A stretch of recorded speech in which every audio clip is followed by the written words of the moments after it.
The true numbers will never be known, and they can never be fully disclosed. We have Battletech versus Warhammer 40K, both amazing miniature systems, both systems that I enjoy playing for the narrative, for the social interaction, for the tactics. But I was thinking recently, looking over my collection, well, how this started was I laid out all of my Battletech miniatures, and I'm pulling off different lances. I'm trying to condense things down to 4 or 5 different lances, 2 factions, 2 sides, so this way I could condense it into one box and bring it with me to play random Battletech pickup games versus the scenario right now where I haul all of my Battletech stuff with me, because you never know when you might need to pull out a new mech. So I'm trying to just make things a little bit more portable. And I'm looking at the vastness of my collection and thinking, have I spent more on Battletech than 40K? And this is misleading because Warhammer 40,000 is a very, very expensive hobby. The model kits are very, very expensive, and I certainly have numerous armies that I've built up over the years: Grey Knights, Tyranids, Necrons, Space Marines, Chaos Space Marines, that I've enjoyed playing. But if I look at one of those armies, if I take one of my largest armies, Tyranids don't count because a lot of those space bugs I acquired through trades. But if I look at paying retail for my Chaos Space Marine army and using some winnings from tournaments and store credits, which will transfer that over, compare that to one of my Battletech lances, my mercenary companies, Dogs of War, or my Grey Death Legion, or even clans, my clan stuff, just Jade Falcon, one faction. I think I've laid down more for Battletech. And this is what's kind of misleading. When I was looking at it. 40K, there's 2 narratives. Warhammer 40,000, there's 2 narratives playing against you. The first is the sheer buy-in of some of these kits. You want to spend $60, $70, $80 for a unit.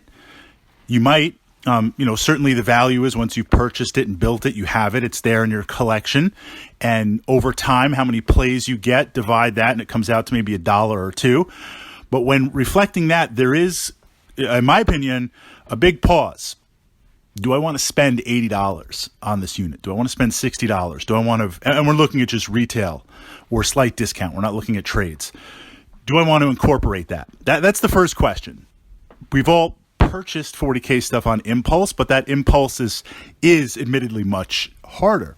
There's also the fact that the way 40K stratifies, there's just some units that are utter and total rubbish. Games Workshop pushes the best of the best units. Every edition is constantly cycling out units.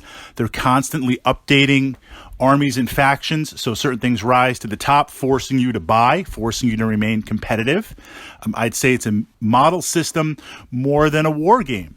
So when you look at certain units, automatically you look and say, unless I'm playing a certain theme or I really like the look of the model, this unit's rubbish. So I'm not even going to pick it up. Battletech, hey, it's only $9, $10, $12, maybe if it's a specialty mech, $15 for one mech. It's not a lot for the buy-in. And here and there, you pick up 2 or 3, or you pick up 1, or you pick up the starter set, the Game of Armored Combat starter set. Fantastic value, by the way. But you're picking that up for, I think, about $60? And you're like, well, I'm getting the mechs, I'm getting the maps, I'm getting the books, intro books, I'm getting everything. Fantastic value. But you add up these little mechs here and there. Vehicles, $10 for 2 tanks, $5 each. You add up.